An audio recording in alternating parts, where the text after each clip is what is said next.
Hai teman-teman, kali ini aku mau lanjutin lagi baca buku Filosofi Teras.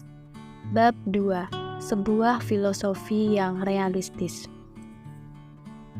Dulu saya sering kagum dan iri pada teman-teman yang punya kepribadian ceria, ekstrovert, dan rasanya hidupnya tidak ada masalah. Rasanya setiap bertemu mereka, senyum, canda, dan tawa selalu mengisi keseharian mereka. Ini sungguh kontras dengan penampakan saya yang selalu digambarkan terlalu serius. Jika berjalan saja, saya sering menundukkan kepala. Karenanya, dulu saya terkadang memikirkan bagaimana mengubah kepribadian saya. Bagi saya, seseorang yang bahagia harus seperti teman-teman saya tadi, selalu tampak tersenyum dan tertawa. Bisa ditebak, usaha mengubah kepribadian ini bisa dibilang gagal total. Cetakan saya sudah seperti ini. Saya mulai terpikir, bisakah saya bahagia tanpa mengubah kepribadian asli saya? The Problem with Positive Thinking. Setelah membaca hasil survei khawatir nasional dan mendengarkan penjelasan Dr. Andri, saya jadi berpikir bahwa kekhawatiran sehari-hari bukanlah sebuah kondisi yang bisa dianggap remeh. Selain membuat kita jadi sulit merasakan damai, ada resiko lain yaitu ancaman atas kesehatan fisik kita sendiri. Terus, bagaimana dong solusinya? Adakah cara mengatasi kekhawatiran sehari-hari dan juga emosi negatif lainnya? Saya dikenal memiliki karakter yang pesimis dan seringkali berpikiran negatif. Ketika berkumpul dengan teman-teman atau keluarga, lalu ada yang mengusulkan ide untuk bersenang-senang, saya pasti mampu melihat semua kemungkinan buruk yang bisa terjadi dari ide tersebut. Yuk kita main ke tempat paling gaul saat ini. Saya, males, nanti sudah capek mengantri, gak dapat tempat. Yuk jalan-jalan keluar kota. Saya, nanti macet, hanya capek saja jadinya. Yap, bisa terbayangkan betapa populernya saya di pertemanan. Seringkali nasihat yang saya dapatkan adalah, jangan berpikiran negatif melulu dong, thinking positif aja. Pada umumnya, pernyataan itu berarti sebaiknya saya hanya memikirkan kemungkinan yang terbaik saja. Ajakan untuk berpikir yang positif saja, seperti ini sangat populer. Saya ingat di pertengahan tahun 2000-an ada buku populer, The Secret, yang bahkan mengklaim bahwa sekadar berpikir positif dan memikirkan hal yang kita dambakan saja, mampu membawa perubahan yang kita mau. Saya sudah berpikir keras supaya Gal Gadot menghubungi saya. Tapi tidak kejadian tuh. Perkembangan terakhir ilmu psikolog justru menemukan adanya potensi masalah dengan ajaran berpikir positif. Artikel The Problem with Positive Thinking di New York Times menyebutkan bahwa positive thinking justru sering menghambat kita. Beberapa eksperimen menunjukkan mereka yang menerapkan positive thinking dalam berusaha mencapai tujuannya seringkali memberikan hasil yang lebih buruk dibandingkan mereka yang tidak menerapkan positive thinking. Positive thinking menipu pikiran kita, beranggapan seolah-olah kita sudah mencapai apa yang kita inginkan, sehingga melemahkan keuletan kita dalam berusaha mencapainya.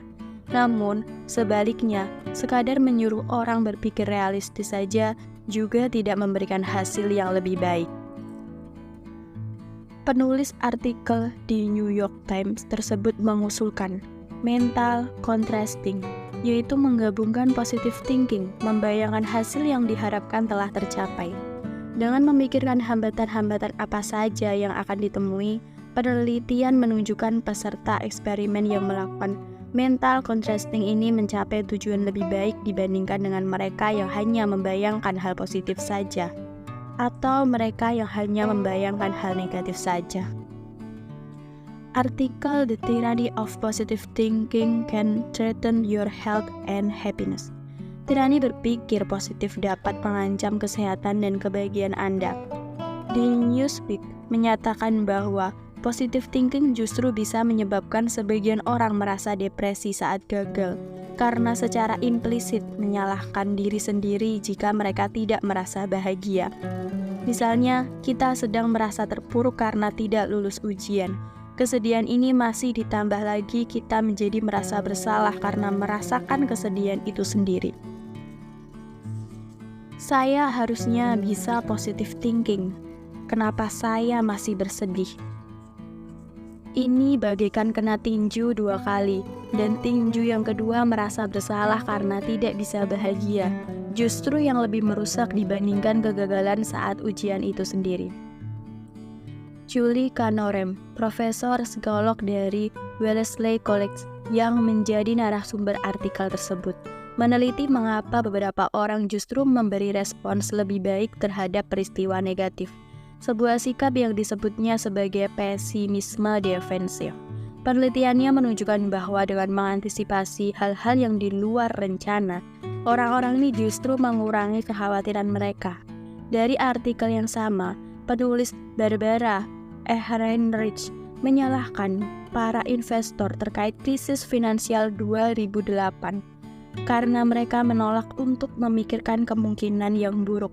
Berinvestasi hanya membayangkan untung besar saja, tidak mau memikirkan bahwa investasi bisa juga merasa rugi. Bagaimana dengan agama? Tidakkah agama seharusnya menawarkan cara memperoleh kedamaian di dunia selain di surga?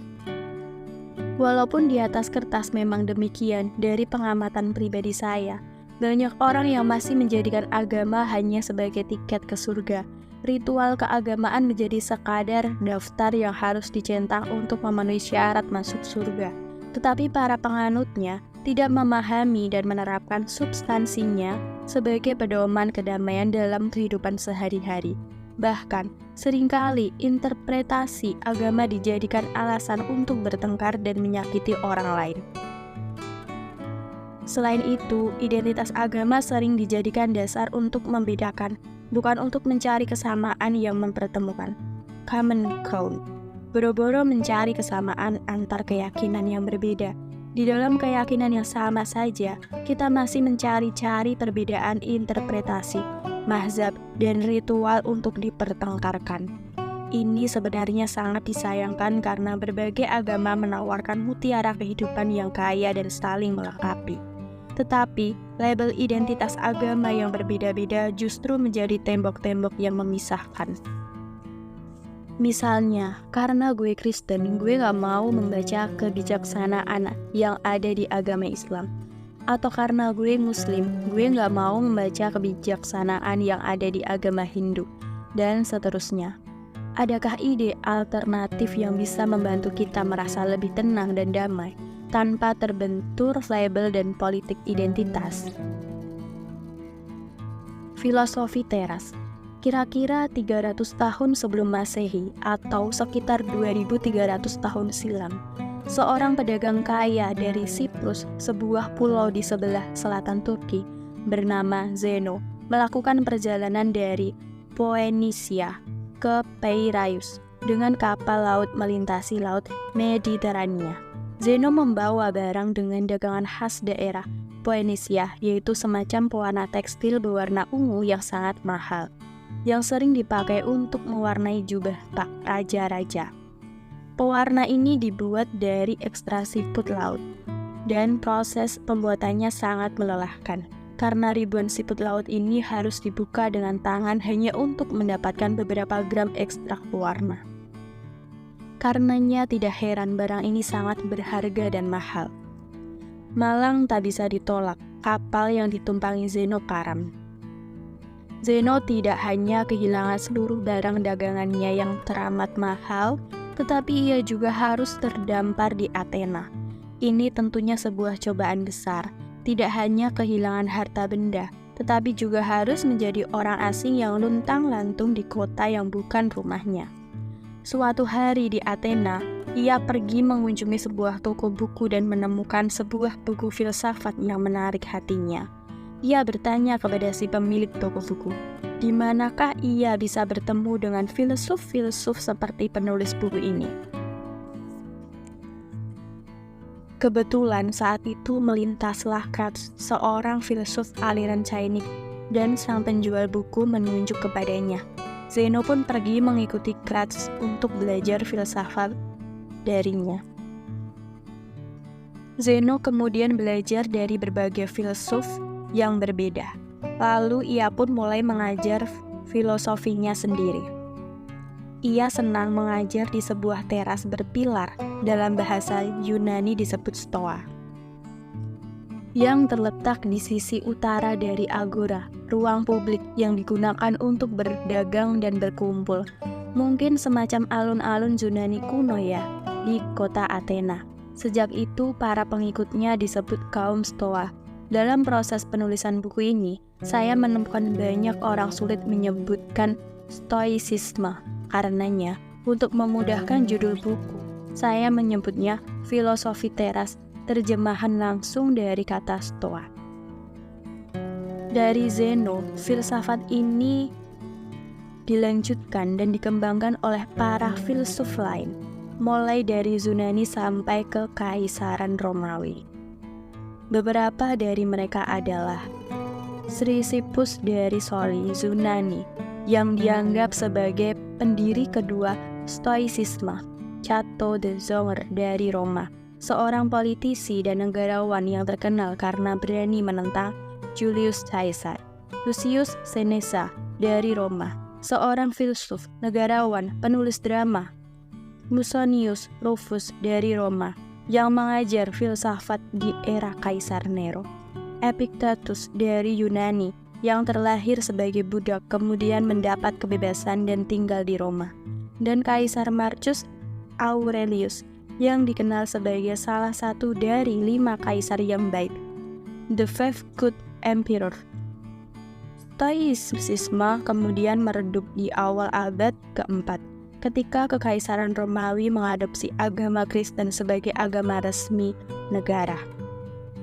Sekarang di abad ke-21 di belahan dunia barat, filosofi ini mulai populer dengan buku-buku dan presentasi yang memperkenalkannya kembali ke publik, seperti karya-karya dari William Irvine, Tim Ferriss, Ryan Holiday, dan Massimo Pigliucci.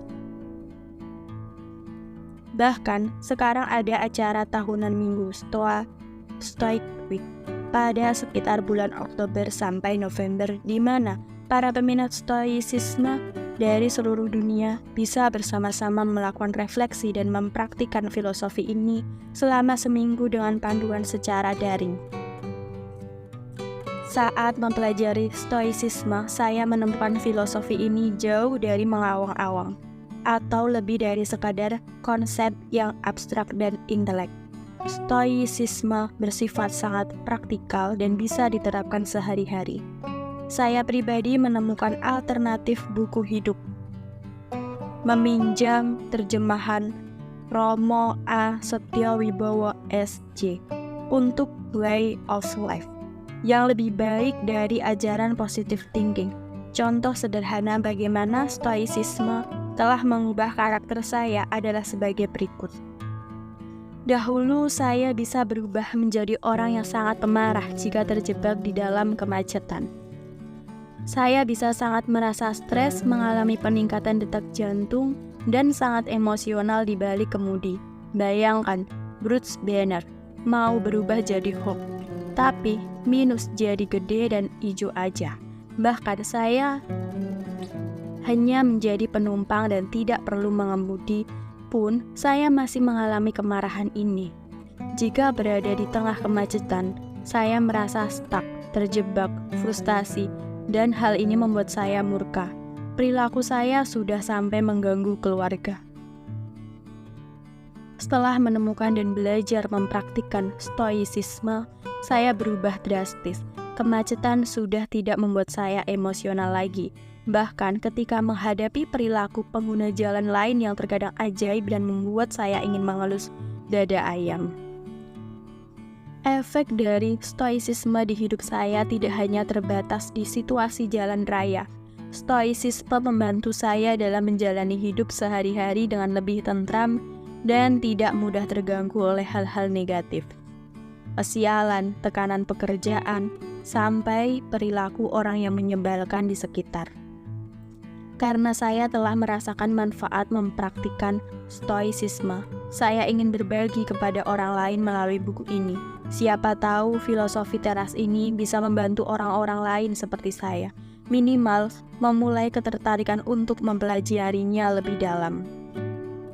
Satu hal yang saya temui saat mempelajari stoicisme adalah betapa banyak prinsip-prinsipnya yang serupa dengan yang diajarkan berbagai agama, orang tua, oleh nasihat kakek nenek sampai budaya asli Indonesia. Saat membaca buku ini, kamu mungkin akan berpikir, loh, ini sama dengan ajaran agama saya. Atau, ini kayak kata-kata orang zaman dulu ya. Atau, ini seperti quote tokoh besar yang itu. Atau mungkin kamu kenal langsung dengan orang yang sudah mempraktikkan prinsip-prinsip filosofi ini, walaupun ia belum pernah membaca tentang stoicisme.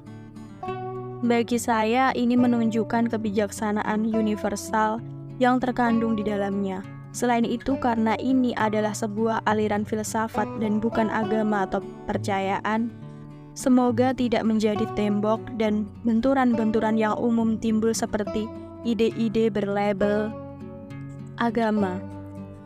Saya merasa kelebihan stoicisme adalah sifatnya yang kompatibel dan komplementer dengan berbagai kepercayaan.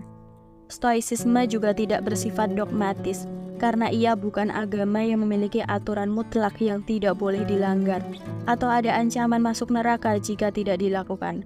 Sebagai filosofi, ia terbuka untuk diperdebatkan atau diadaptasi menurut kebutuhan masing-masing. Buku ini lebih memusatkan pada prinsip-prinsip dasar filosofi teras yang bisa membantu kita menjalani hidup dan ketidakpastiannya. Pada akhirnya, stoicisme lebih mementingkan praktik nyata dan manfaatnya di dalam hidup ketimbang meributkan dogma dan teks. Apa tujuan utama dari filosofi teras? Mari kita mulai dari apa yang bukan merupakan tujuan stoicisme. Stoicisme tidak dimaksudkan sebagai cara cepat mendapatkan hal-hal yang bersifat eksternal, seperti sukses, jodoh, disayang bos, dan istri sendiri, bukan istri si bos. Mendapatkan ide bisnis startup yang gampang memperoleh investasi jutaan dolar atau anak-anak yang jenius. Ini yang membedakannya dari banyak ajaran self-help populer masa kini. Terutama ingin dicapai oleh stoicisme adalah